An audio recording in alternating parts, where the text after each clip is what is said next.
Hi friends, இன்னைக்கு நல்ல டேஸ்டியான ஹெல்த்தியான முருங்கைக்கீரை ராகி அடை ரெசிபி தாங்க பார்க்க போகிறோம். வெயிட் லாஸ் பண்ணுறவங்களும் காலையில் இல்லைன்னா நைட்டுக்கு பிரேக்ஃபாஸ்ட்டாவோ இல்லை டின்னராகவோ நீங்கள் இந்த ராகி ரொட்டியை எடுத்துக்கலாம். ரொம்பவே டேஸ்ட்டு சூப்பராக இருக்குங்க. நல்லா சாஃப்டாகவும் இருக்கும். ரொம்ப ஈஸியாகவும் செஞ்சிடலாம். ரொம்ப ஹெல்த்தியான இந்த ரெசிபியை இப்போ எப்படி செய்கிறதுன்னு பார்க்கலாம். நான் இன்னைக்கு முருங்கைக்கீரை ராகி அடை செய்கிறதுக்காக ஒரு 2 கப் அளவுக்கு ராகி மாவு எடுத்திருக்கேங்க. அதை பேனில் ஒரு 2லேருந்து 3 நிமிஷம் மீடியம் ஃப்ளேமில் நல்லா ட்ரையாக ரோஸ்ட் பண்ணி எடுத்துக்கலாம்.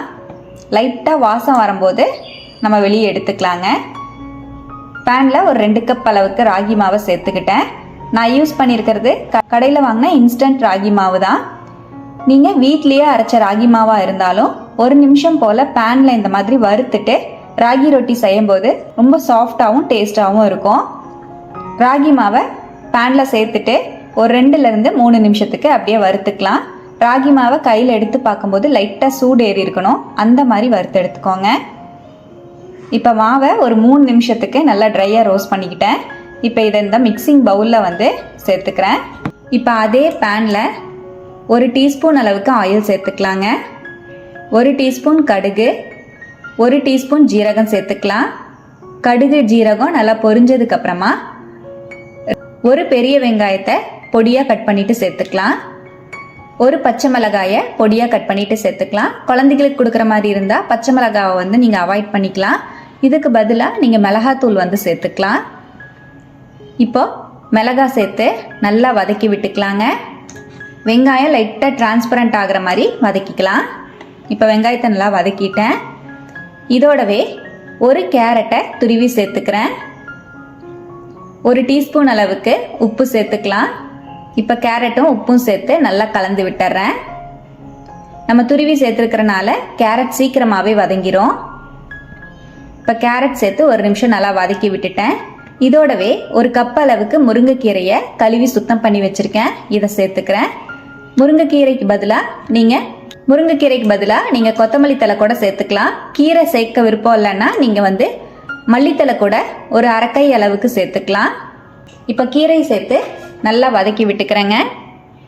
கீரையை ஒரு 2 நிமிஷத்துக்கு நல்லா வதக்கி விட்டுட்டேன். இதோடவே நம்ம கீரைக்கு தேவையான அளவுக்கு உப்பு சேர்த்துக்கலாம். கீரைக்கு மாவுக்கு எல்லாமே நான் சேர்த்து உப்பு சேர்த்துருக்கேன். நம்ம கேரட் வதக்கும் போது 1 டீஸ்பூன் உப்பு சேர்த்துருக்கோம். முருங்கைக்கீரை சேர்த்த உடனேயும் 1 டீஸ்பூன் அளவுக்கு உப்பு சேர்த்துருக்கோம். ராகி மாவில் நான் எக்ஸ்ட்ராவாக உப்பு சேர்க்க போகிறதில்ல. இப்போ முருங்கைக்கீரையோட உப்பு சேர்த்து நல்லா கலந்து விட்டுட்டேன். முருங்கைக்கீரை சீக்கிரமாக வதங்குறக்காக ஒரு 1/2 டேபிள் ஸ்பூன் அளவுக்கு தண்ணியை லைட்டாக தெளித்து விட்டுட்டு வதக்கி விட்டுக்கலாம். ஹை ஃப்ளேமில் ஒரு 2 நிமிஷத்துக்கு நம்ம கீரையை நல்லா வதக்கி எடுத்துக்கலாங்க. இப்போ கீரையை நல்லா வதக்கிட்டேன்.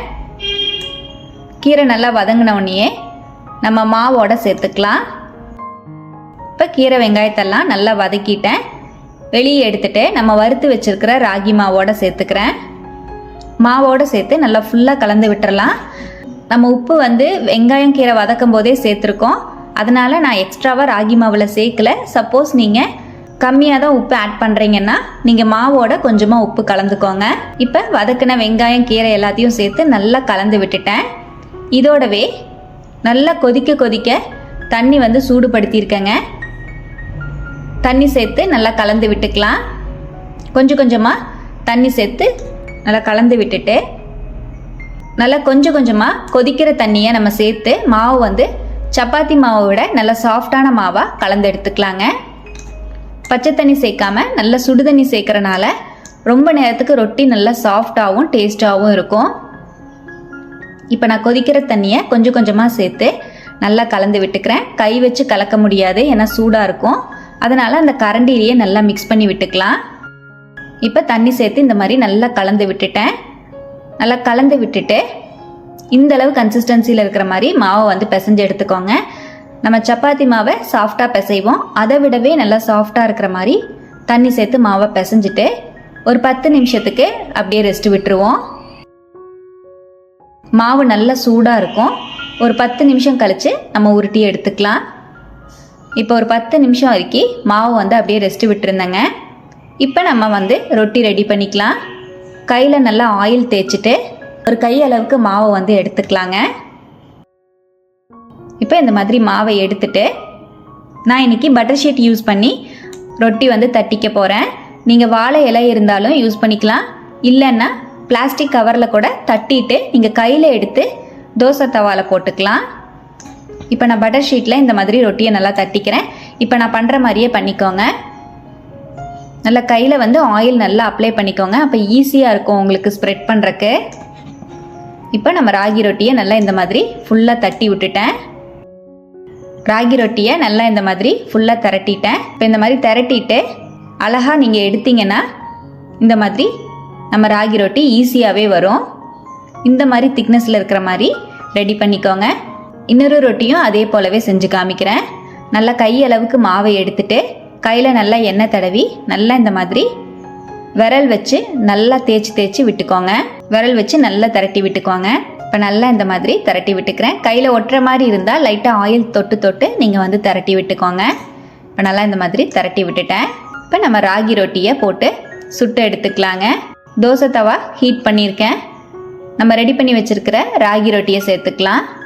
மீடியம் ஃப்ளேம்லேயே வச்சு ராகி ரொட்டியை சுட்டு எடுத்துக்கலாம். ரொம்ப ஹை ஃப்ளேமில் வச்சிட்டிங்கன்னா சீக்கிரமே மேலே வந்து தீஞ்ச மாதிரி ஆகிடும், உள்ளே வந்து மாவாக இருக்கிற மாதிரி இருக்கும். மீடியம் ஃப்ளேம்லேயே வச்சு நல்லா பொறுமையாக சுட்டு எடுத்துக்கோங்க. நம்ம சப்பாத்தி எப்படி போட்டு எடுப்போமோ அதே போல தான். தோசை தவாவில் போட்டவனையே எண்ணெய் சேர்க்காம ஒரு நிமிஷம் நல்லா வெந்து வந்ததுக்கப்புறமா நீங்கள் எண்ணெய் வந்து சேர்த்துக்கோங்க. இப்போ நான் ஒரு டீஸ்பூன் அளவுக்கு ஆயில் சேர்த்துக்கிறேன். ஆயிலுக்கு பதிலாக பட்டரோ இல்லைன்னா நெய் கூட நீங்கள் சேர்த்துக்கலாம். மெதுவாக 2 சைடுமே நல்லா திருப்பி விட்டு நல்லா பொறுமையாக வேக வச்சு வெளியே எடுத்துக்கலாம். இப்போ அவ்வளோதான், நம்மளோட ராகி ரொட்டி ரெடி ஆகிடுச்சுங்க. நல்லா வந்திருக்கு பாருங்கள். இப்போ நம்ம வெளியே எடுத்துடலாம். இப்போ இதே போலவே இன்னொரு ராகி ரொட்டியையும் அதே போலவே சுட்டு காமிக்கிறேன். நீங்கள் கையில் எடுக்கிறதுக்கு உங்களுக்கு கஷ்டமாக இருந்தால் பட்டர் ஷீட்டில் இந்த மாதிரி தேய்ச்சிட்டு அப்படியே நீங்கள் தோசை தவாவில் போட்டுட்டு மேலாப்பில் பட்டர் ஷீட்டை வெளியே எடுத்தீங்கனாலே போதும், இந்த மாதிரி வெளியே வந்துடும். அவ்வளோதான். ஒரு சைடு நல்லா வெந்ததுக்கப்புறமா ஆயில் சேர்த்துக்குவோம். 2 சைடுமே நல்லா இந்த மாதிரி வேக வச்சு எடுத்துக்கலாங்க. இப்போ அவ்வளோதான், இந்த ராகி ரொட்டியும் ரெடி ஆகிடுச்சு. வெளியே எடுத்துட்றேன்.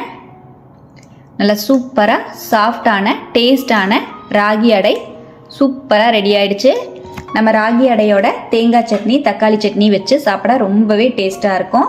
நான் இன்றைக்கி அப்படி தான் சர்வ் பண்ணியிருந்தேங்க. ரொம்பவே டேஸ்ட்டு சூப்பராக இருந்தது, ரொம்ப சாஃப்டாகவும் இருந்தது. குழந்தைங்களுக்கு இந்த மாதிரி ஹெல்த்தியாக ரெடி பண்ணி கொடுத்தீங்கன்னா ரொம்பவே விரும்பி சாப்பிடுவாங்க. குழந்தைங்களோட லஞ்ச் பாக்ஸுக்கு கூட நீங்கள் இந்த மாதிரி ப்ரிப்பேர் பண்ணி கொடுக்கலாம். ரொம்பவே ஹெல்த்தியாகவும் இருக்கும், ரொம்ப நேரத்துக்கு சாஃப்டாகவும் இருக்கும். கண்டிப்பாக இந்த ஹெல்த்தியான ராகி அடையை ட்ரை பண்ணி பார்த்துட்டு எப்படி வந்ததுன்னு கமெண்ட்டில் என் கூட மறக்காமல் ஷேர் பண்ணுங்கள். நம்ம சேனலை இப்போ தான் ஃபஸ்ட் டைம் பார்க்குறீங்கன்னா ப்ளீஸ் சப்ஸ்கிரைப் பண்ணி ஒரு சப்போர்ட் கொடுங்க. லைக் பண்ணி ஷேர் பண்ணி கமெண்ட் பண்ணுங்கள். தேங்க்யூ ஃப்ரெண்ட்ஸ், பாய்.